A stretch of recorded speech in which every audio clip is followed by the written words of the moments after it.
Alle Augen haben gespannt auf den Bildschirm geschaut, wo am 11. Dezember 1998 im NASA-Kontrollraum der Countdown von 10 oben runter gezählt worden ist. Mit einem lauten Knall ist die Rakete ins Weltall geschossen worden. 125 Millionen $, sind investiert worden in die Entwicklung von einem 638 Kilogramm schweren Roboter, der darauf ausgelegt war, um den Mars, die Oberfläche und die Atmosphäre zu erforschen. Mars Climate Orbiter ist der Name dieser Mission und auch von dem Roboter. Man hat ausgerechnet, dass es etwa 9 Monate braucht, bis der Roboter von der Erde auf dem Mars wird landen. 9 Monate hat das gebraucht. Alles ist, wie es bei der NASA läuft, akribisch vorbereitet worden, berechnet, konstruiert und gemacht und worden. Wir haben genau ausgerechnet, in welchem Winkel der Roboter dann muss in die Atmosphäre eintauchen, dass er gut landet und die Daten kann liefern kann. 9 Monate später, am 10. November 1999, sind wieder alle gespannt im Kontrollraum gehockt, haben wieder auf den Bildschirm geschaut und haben gewartet, dass die Stimme kommt, die heisst Mission accomplished.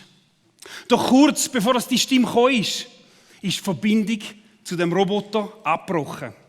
Nicht nur ist die Verbindung zu dem Roboter abgebrochen, sondern er ist im Eintritt in die Atmosphäre verglüht. Ein riesen Desaster, ein riesen Verlust für die Mission. Sofort hat man probiert herauszufinden, wo ist der Fehler gewesen, was ist passiert. In den Medien sind wilde Spekulationen verfolgt worden, man hat wild spekuliert, was war. Natürlich hat die NASA herausgefunden, was der Fehler war. Der Fehler war ganz simpel. 2 Teams haben an dieser Mission gearbeitet und sie haben verschiedene Maßeinheiten gebraucht. Das eine Team hat das metrische System gebraucht und das andere hat das amerikanische Maßeinheit gebraucht. Und darum hat der Eintrittswinkel nicht gestimmt. Ein kleines Detail, ein kleines Missverständnis hat dafür geführt, dass mega viel Geld, mega viel Zeit und auch ein bisschen der von der NASA gelitten hat. Ein einziges grosses Missverständnis. Ich denke, wir alle kennen Missverständnis. Ich glaube, du bist auch schon missverstanden worden. Und du hast schon jemanden missverstanden. Im Buch von Thomas Harry, der ja an der Konferenz bei uns geredet hat, schreibt er, dass in der Konversation zwischen den Menschen, im Zusammenleben von Menschen, eigentlich das Missverständnis der Normalzustand ist. Er will also sagen, wir sollen mit dem Missverständnis rechnen. Wir sollen davon ausgehen, dass wenn ich etwas sage, dass es eventuell nicht richtig ankommen könnte. Und mit dem will ich euch willkommen heißen zum Internationalen Tag vom Missverständnis, die Ostern.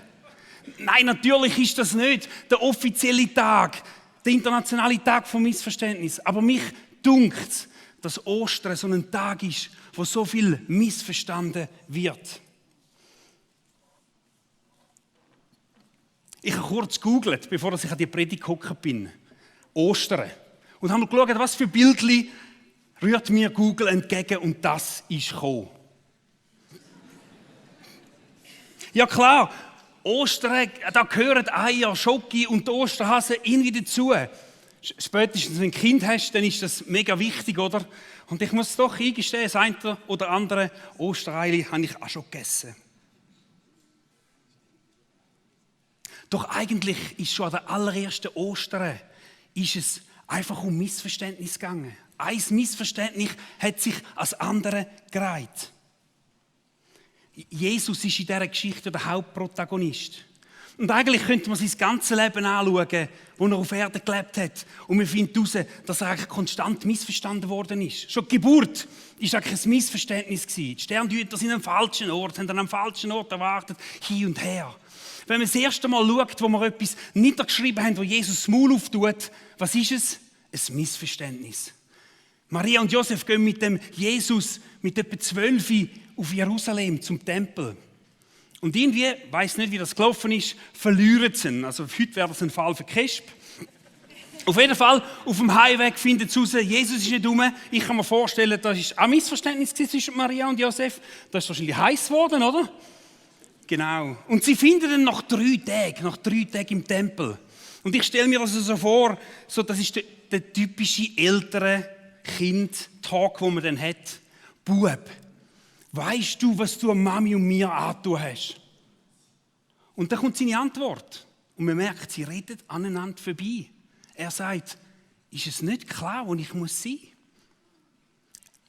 Die erste Konversation, die wir von Jesus haben, einfach ein klassisches Missverständnis. Aber lass uns mal ein bisschen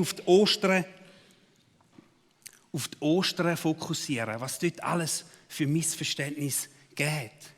Es war ja nicht so, dass Jesus verheimlichen wollte, was an der Ostern passiert.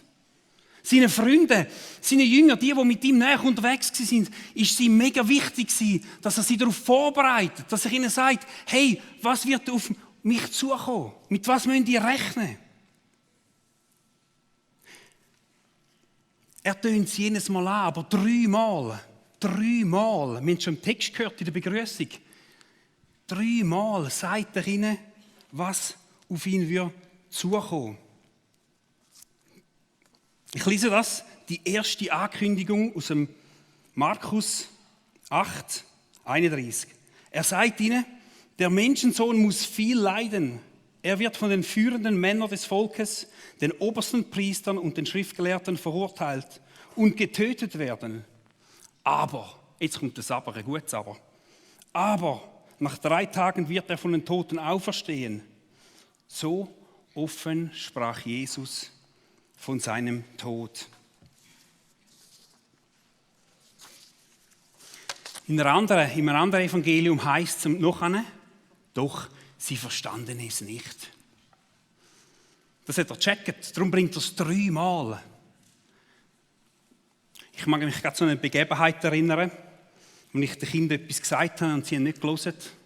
Und ich habe es wiederholt und ich habe es nochmal wiederholt. Und dann habe ich gesagt, jetzt habe ich es euch 3 Mal gesagt. 3 Mal, dann zeigt man es noch mit den Fingern, oder? Und dann hat meine Frau gesagt, es kommt doch gar nicht darauf an, wie viel du es gesagt hast. Fakt ist, sie ist nicht angekommen bei ihnen. Die Frage ist, wieso haben sie es nicht verstanden? Wahrscheinlich haben sie es gar nicht verstehen, weil sie ihre Weltanschauung, in ihren Erwartungen sind. Sie haben sich nach einem Retter gesehnt. So in der Theologie geht man davon aus, dass der Moment, wo Jesus auf die Erde kam, der perfekte Moment war. Die Leute haben danach geschrauen, die Leute haben eine Erwartung gehabt nach einem Retter, nach einem Befreier. Am Freitagmorgen bei uns am Morgentisch, als gute Pastorenfamilie, redet man über die Ostern. Nein, es ist automatisch die Ostergeschichte zum Thema geworden. Und meine älteste Tochter wird ganz nachdenklich und fragt dann, nicht mich, einfach so in den Raum hinein, aber wieso haben die Jesus am Palmsonntag, eine Woche voran, wie einen König verehrt, als er auf Jerusalem eingezogen ist?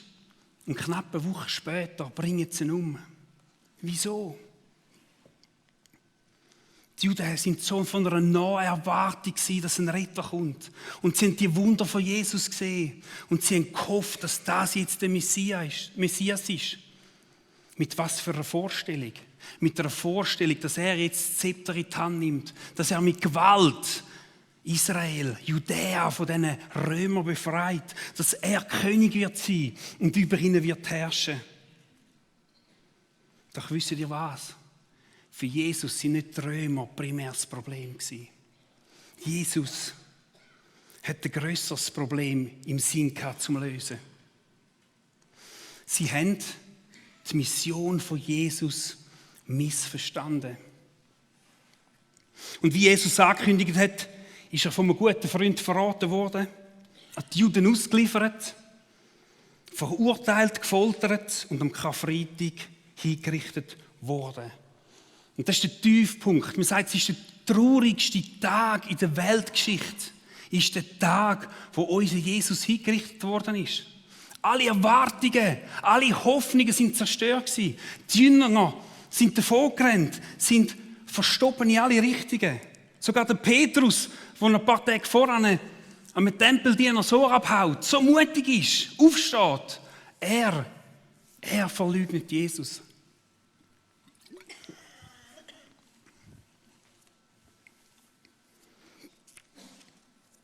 Doch es wird ja besser.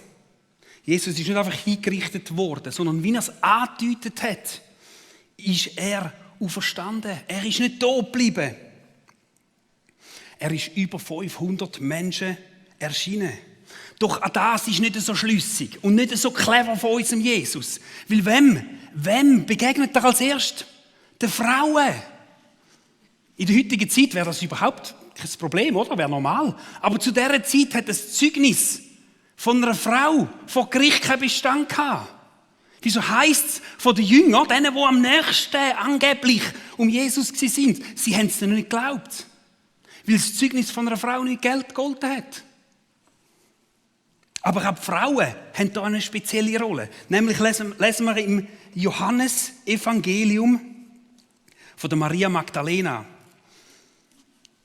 wo einen engen Kontakt mit dem Jesus gehabt. Und dort heisst es, dass sie in den Garten gegangen ist. Als sie sich umblickte, sah sie Jesus dastehen, aber sie erkannte ihn nicht. Er fragte sie, warum weinst du? Wen suchst du? Maria hielt Jesus für den Gärtner und fragte deshalb, hast du ihn weggenommen? Dann sag mir doch bitte, wo du ihn hingebracht hast. Ich will ihn holen. Wirklich der Gärtner. Also ich meine, es ist ja so klischeehaft, oder? Wie in jedem schlechten Krimi, oder? Da steht einer im Garten, es muss der Gärtner sein. Ah, ist klar, der Gärtner ist es gewesen, oder? Sie hätten nicht erkannt, das Missverständnis. Es ist nicht in ihre Weltgeschichte, es ist nicht in ihr Verständnis hineingegangen, dass der Jesus da steht.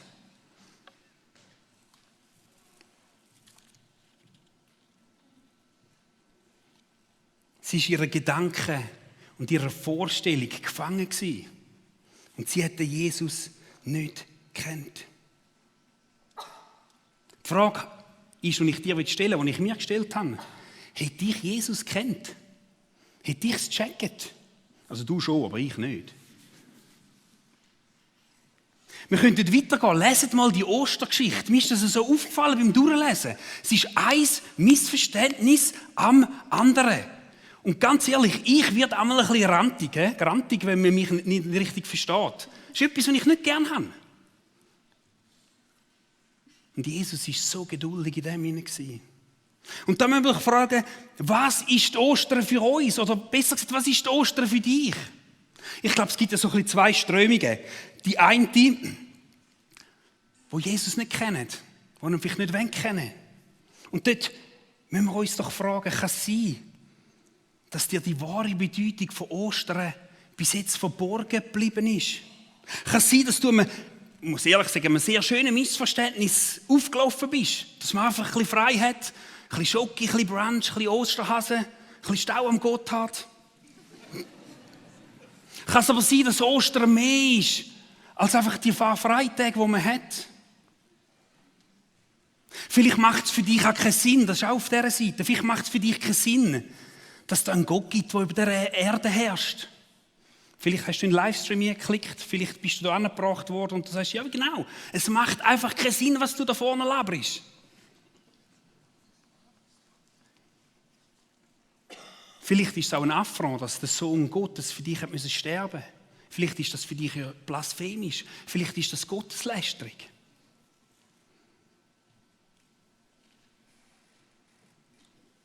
Oder dann ist die andere Seite, wo ich ehrlich dazu gehöre, und ich überspitze es jetzt ein bisschen, ich hoffe, es fühlt sich niemand, der dem Jesus nachfolgt, auf die Füße gestanden. Es tut mir leid. Aber ist die Botschaft vom Kreuz, ist die Botschaft von der Ostern auch ein bisschen alter, kalter Kaffee? Ich muss so sagen, ich habe mega gerne kalten Kaffee, aber ist es ein bisschen alter Kaffee, so ein bisschen abgestanden? Sind es so Floskeln, die man gelernt hat in der Kids Church, ich in der Sonntagsschule? Wir hatten so eine Flanellwand, wer hat da so eine gehabt? Hey, genau. Ich sehe die Geschichte noch mit dem Kreuz, oder? Und dann hat man es weggenommen und dann ist da die Grabhöhle, wo man können, da das Türchen aufmachen oder den Stein wegnehmen und so. Und dort habe ich so Sätze gelernt. Jesus ist für mich gestorben. Jesus hat den Preis gezahlt. Jesus hat die Sünde überwunden. Jesus hat uns mit dem Vater versöhnt. In der Vorbereitung habe ich an diesen Sätzen studiert und ich habe mich gefragt, jetzt für mich, aber ich habe gedacht, vielleicht ist der ein oder andere da drin, wo es gleich geht. Habe ich Jesus einfach gut verstanden? Oder sind die Sätze, ist Jesus vielleicht auch fast ein bisschen ein Floskel geworden für mich? Etwas, wo man sagt, ja, Ostern, man sagt es den Kindern, weil es wichtig ist, dass sie es einmal im Jahr hören, ja, Jesus ist für dich und für mich gestorben, für deine Sünde. Das ist alles wahr. Also, um Himmels Willen, ich will da nichts wegnehmen von dem. Das ist wahr. Aber ich habe mich gefragt, ist das alles? Oder ist das vielleicht einfach eine Maßeinheit, die ich da brauche? Eine Maßeinheit, die Ihnen jetzt klein ist. Kann es sein, dass wir mit unserem Wissen eventuell auch in der Gefahr stehen, die Auswirkungen von Ostern zu unterschätzen oder sogar zu missverstehen? Ich habe mit Theologen eine ganz einfache Antwort auf das gefunden. Und er sagt nämlich, es gibt eine ganz einfache Kontrollfrage. Die einfache Kontrollfrage ist, was löst Ostern bei dir aus? Was löst Ostern bei dir aus? Fangen wir mit dem Positiven an, oder? Ist da Begeisterung? Ist da ein Hunger? Ist da Faszination? Ist das Staunen? Ist das Realisieren? Das ist viel grösser, als ich mir das vorgestellt habe. Oder ist Ostern doch auch jetzt ein bisschen gleichgültig? Oder eben dann doch sind die Vorbereitungen doch mehr, dass man im richtigen Moment die feinen Kaffee, Schoki, Ostereile im Migros verwünscht, wenn es noch Aktionen sind? All die Brunch, dass man sich überlegt, was kann ich am Familienbrunch sagen und was nicht, dass ich jemandem nicht auf die Füße stehe. Vielleicht fragt man sich auch, was bringt GVC das Jahr? Ist doch immer etwas Spezielles. Nimmt mich jetzt schon ein Wunder, was die wieder machen. Anstatt dass du die Ostergeschichte mal gelesen hast, bist du auf der TCS-Seite und hast geschaut, wie sich der Stau entwickelt, weil du doch noch überlegst, soll ich noch ins Tessin runtergehen oder nicht, oder? Mir ist es ein bisschen so gegangen, wenn ich ganz ehrlich bin. Und ich habe mich selber gefragt, ist die gute Nachricht gross genug? Ist die gute Nachricht gross genug fürs 2024? Für deine und für meine Situation, wo du drin stehst? Ist die Auferstehungskraft gross genug, um das zu sprengen, um dir in dem Sinne zu begegnen? Ostern ist der Dreh- und Angelpunkt in der Weltgeschichte. New York Times Magazine hat vor Jahren mal ein Heftchen herausgegeben und hat gesagt, sie haben die bedeutendste Person, die je gelebt hat, gekürt.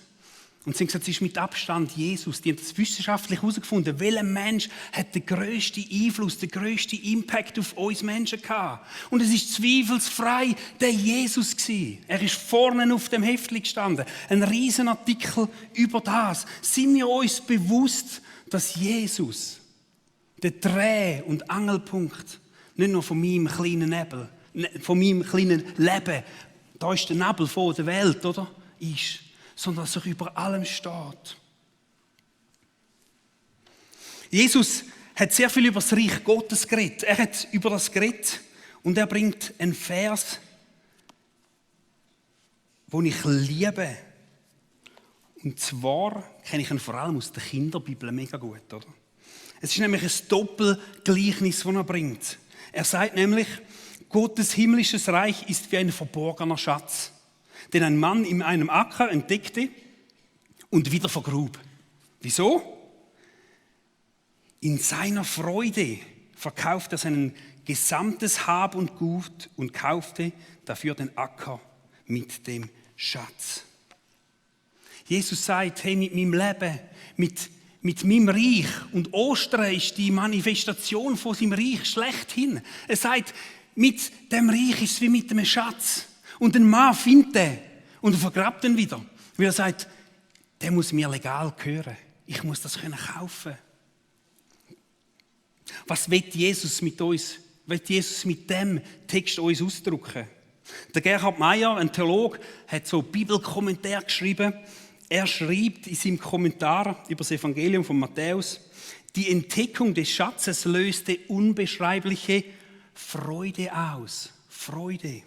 Sie, die Freude, ist das treibende Motiv und nicht etwa pure Geldgier oder Sorge oder sich durchsetzen zu wollen oder Ähnliches. Macht dir die Botschaft vom Reich Gottes Freude? Opferst du alles Übrige, um daran teilzunehmen? Das sind die Fragen, die Jesus auslösen will. Ist Kreuz ein solcher Schatz für mich? Ehrlich gesagt, oft nicht. Doch ich sehe ab und zu so einen Glimps, etwas glitzern von dem Schatz, was parat hat. Egal, wo du herkommst, ob du den Jesus kennst oder nicht. Wenn wir uns auf Ostern einlassen, wenn wir nochmal eintauchen in das, wird es unsere Vorstellung sprengen. Weil ich jetzt einfach behaupte, dass wir alle Ostern bis jetzt missverstanden haben. Wir müssen uns nochmal neu zu dem Kreuz begeben, nochmal da überlaufen. Und manchmal ist dann das ein bisschen eine dreckige Arbeit, manchmal ist es dann ein bisschen messy, dann müssen wir unsere Ärmel aufkrempeln. Und wir müssen in dem Acker graben. Wir müssen da ein bisschen gusseln, dass wir schlussendlich den wahren Schatz findet. Den wahren Schatz findet, wo das Evangelium, die Osterbotschaft für uns parat hat. Wir nehmen den mal mit.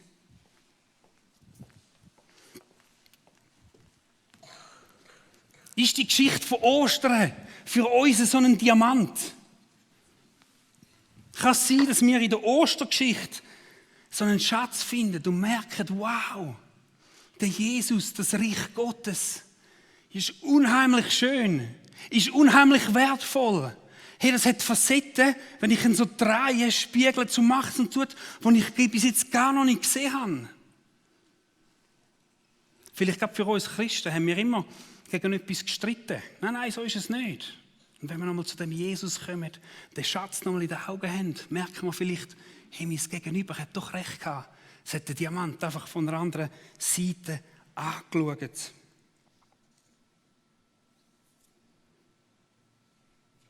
Kann Ostern nochmal so eine Begeisterung auslösen, wie so einen Schatz, den ich nie mehr hergeben will.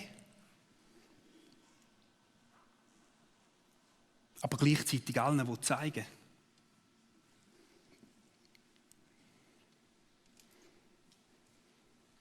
Kann es sein, dass wenn wir das Gefühl haben, dass wir Ostern verstanden haben,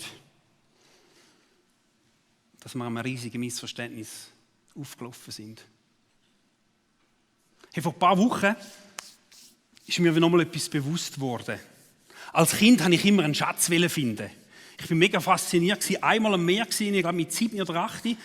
Und dort ist ein Mann rumgelaufen, so mit einem Metalldetektor und hat Sachen gesucht. Und ich bin so fasziniert und ich immer so einen Metalldetektor wollte. Und ich wollte einen Schatz finden, so, dass ich heimgekommen bin und bei uns in den Bünden gewusst habe, dass dort einen Schatz hat. Und ich habe die Mami gefragt, darf ich ein Loch buddeln?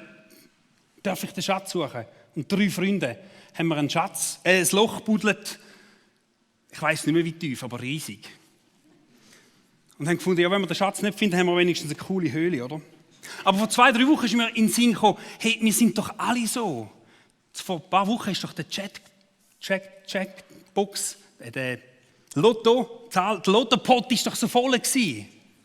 Und mir ist aufgefallen, du hast an dem Tag, es war am Freitag, können durchfahren an einem Kiosk, wo du warst, und es hat Leute gehabt, die da am Ausfüllen waren. Und mir ist etwas aufgefallen. Es sind quer durch Gesellschaftsschichten Leute durch gewesen. Reiche, Arme. Noch an einer Autobahnrast steht einer mit einem fetten Herz. Ist dort noch einer. Wir alle suchen so einen Schatz. Wir alle wollen ein besseres Leben.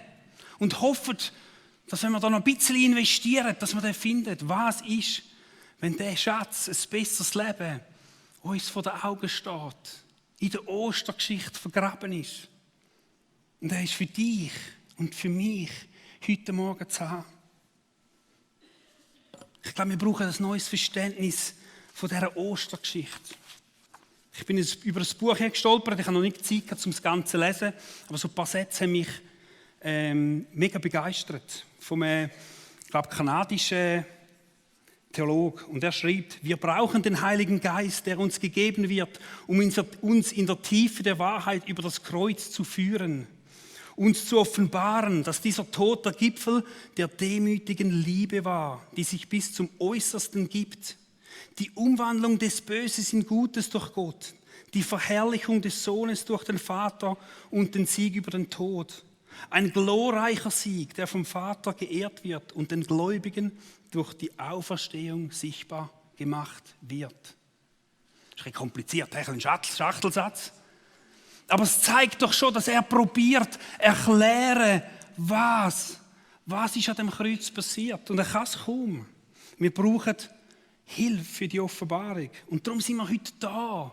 Wir wollen uns ausstrecken nach dem Gott, der alles gegeben hat, für dich und für mich. Jetzt müssen wir uns doch ja fragen, was ist denn am Kreuz passiert? Wieso muss Jesus so auf eine brutale Art und Weise sterben? Und mich es ganz einfach zusammenfassen.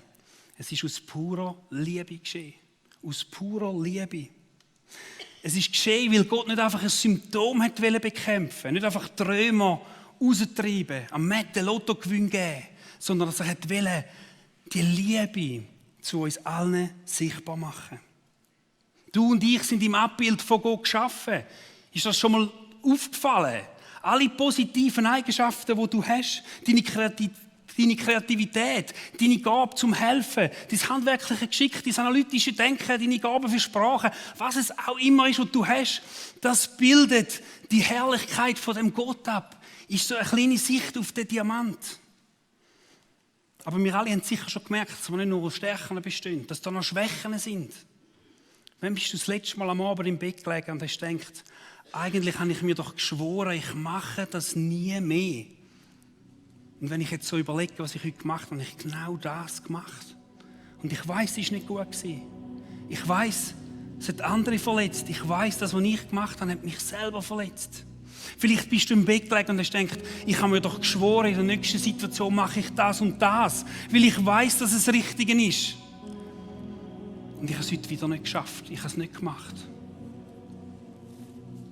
Die Bibel redet von Zielverfehlung oder Sünde, so ein altes Wort. Und es zeigt auf, dass da eine Beziehung zwischen dem Gott und der Schöpfung, zwischen Gott und dem Mensch, zwischen dem Mensch und dem Mensch verbrochen ist. Und dass es da etwas braucht, wo das wieder zusammenkittet. Es besteht ein Graben zwischen uns Menschen, ein Graben zwischen Gott und uns. Doch die gute Nachricht ist, dass Jesus gesagt hat, denn Gott hat die Welt so sehr geliebt, dass er seinen einzigen Sohn für sie hergab. Jeder, der an ihn glaubt, wird nicht zugrunde gehen, sondern das ewige Leben haben. Das ist Quintessenz. Und ich glaube, das Hauptwörtli ist die Liebe in dem Satz. Jesus ist aus Liebe zu dir und zu mir gekommen. Mich fasziniert das total, dass die Bibel, das Alte Testament, das von Jesus ist ja ungefähr in der Mitte oder ein bisschen nach der Mitte, aber so in der Mitte. Und dass alles, was voran ist, irgendwie auf den Jesus hinweist. Wir lesen im Jesaja 53, hunderte Jahre vor Jesus. Dabei war es unsere Krankheit, die er auf sich nahm, er Jesus. Er erlitt die Schmerzen, die wir hätten ertragen müssen. Wir aber dachten, dieses Leiden sei in Gottes gerechte Strafe für ihn. Wir glaubten, dass Gott ihn schlug und leiden ließ, weil er es verdient hatte. Doch er wurde blutig geschlagen, weil wir Gott die Treue gebrochen hatten. Wegen unseren Sünden wurde er durchbohrt. Er wurde für uns bestraft. Und wir? Wir haben nun Frieden mit Gott. Durch seine Wunden sind wir geheilt. Die Menschen um Jesus haben nicht verstanden, was Ostern ist. Und ich glaube, wir werden es nie voll begreifen. Ich kann euch leider nicht besser, genauer erklären, was am Kreuz genau passiert ist. Erstens mal fehlt mir Zeit und zweitens mal hätte ich schon noch 2, 3 Argumente, aber ich merke, es fehlt mir das Verständnis. Ich glaube, es ist bei jedem Einzelnen dran, dass wir uns graben, dass wir die Arbeit machen und nochmal fragen, Jesus, hilf du mir zum Verstehen, was da am Kreuz passiert ist.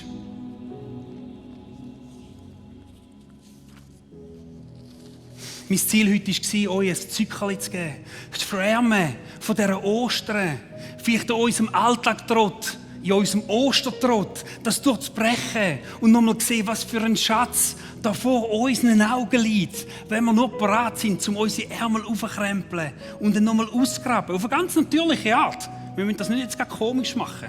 Wir müssen jetzt nicht heim und allen Kindern nur noch Kinderbibel den ganzen Tag vorlesen. Nein, in einer Natürlichkeit darüber nachdenken und fragen, Jesus, zeig du mir nochmal neu auf, was die Ostern für die Welt, für mich, für mein Umfeld, für meine Ehe bedeutet. Wir werden jetzt gerade ein Vortraglied hören und einfach zurücklehnen können, zuhören. Und ich werde euch ein paar Fragen, 4 Fragen in die Zeit hineingeben. Und ich komme dann nachher nochmal, erkläre nachher nochmal etwas. Sind wir bereit, unsere Herzen für so einen riesigen Schatz aufzumachen? Was sind die Maßeinheit von meinem Glauben? Mit was messe ich das? Was ist mir so wichtig? Kennst du den Jesus überhaupt? Und kann es sein, dass hinter den Ostern mehr steckt, als wir uns vorstellen können?